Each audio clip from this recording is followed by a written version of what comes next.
ब्रह्मारण्य नामक एक वन था। उसमें कर्पूर तिलक नाम का एक बलशाली हाथी रहता था। देह में और शक्ति में सबसे बड़ा होने से वन में उसका बहुत रौब था।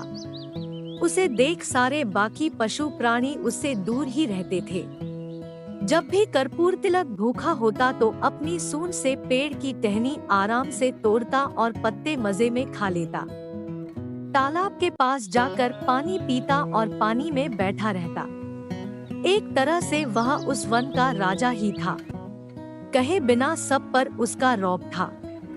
वैसे ना वह किसी को परेशान करता था, ना किसी के काम में दखल देता था, फिर भी कुछ जानवर उससे जलते थे। जंगल के भेड़ियों को यह बात अच्छी नहीं लगती थी। उन सब ने मिलकर सोचा, किसी तरह इस हाथी को सबक सिखाना चाहिए और इसे अपने रास्ते से हटा देना चाहिए। उसका इतना बड़ा शरीर है, उसे मारकर उसका मांस भी हम काफी दिनों तक खा सकते हैं। लेकिन इतने बड़े हाथी को मारना कोई बच्चों का खेल नहीं। किसमें है यह हिम्मत जो इस हाथी को मार सके? उनमें से एक भेड़िया अपनी गर्दन ऊंची करके कहने लगा, उससे लड़ाई करके तो मैं उसे नहीं मार सकता, लेकिन मेरी बुद्धिमत्ता से मैं उसे जरूर मारने में कामयाब हो सकता हूँ। जब यह बात बाकी भेड़ियों ने सुनी तो सब खुश हो गए और सबने उसे अपनी करामत दिखाने की इजाजत दे दी। चतुर भेड़िया हाथी कर्पूर तिलक के पास गया और उसे प्रणाम किया। प्रणाम, आपकी कृपा हम पर सदा बना रखिए। कर्पूर तिलक ने पूछा, कौन हो भाई तुम? कहाँ से आए हो? मैं तो तुम्हें नहीं जानता। मेरे पास किस काम से आए हो? महाराज, मैं एक भेड़िया हूँ। मुझे जंगल के सारे प्राणियों ने आपके पास भेजा है। जंगल का राजा ही सबकी देखभाल करता है, उसी से जंगल की शान होती है। लेकिन अफसोस की बात यह है कि अपने जंगल में कोई राजा ही नहीं। हम सब ने मिलकर सोचा कि आप जैसे बलवान को ही जंगल का राजा बनाना चाहिए। इसलिए राज्याभिषेक का मुहूर्त हमने निकाला है। यदि आपको कोई आपत्ति नहीं हो तो आप मेरे साथ चल सकते हैं और हमारे जंगल के राजा बन सकते हैं। ऐसी राजा बनने की बात सुनकर किसे खुशी नहीं होगी। कर्पूर तिलक भी खुश हो गया।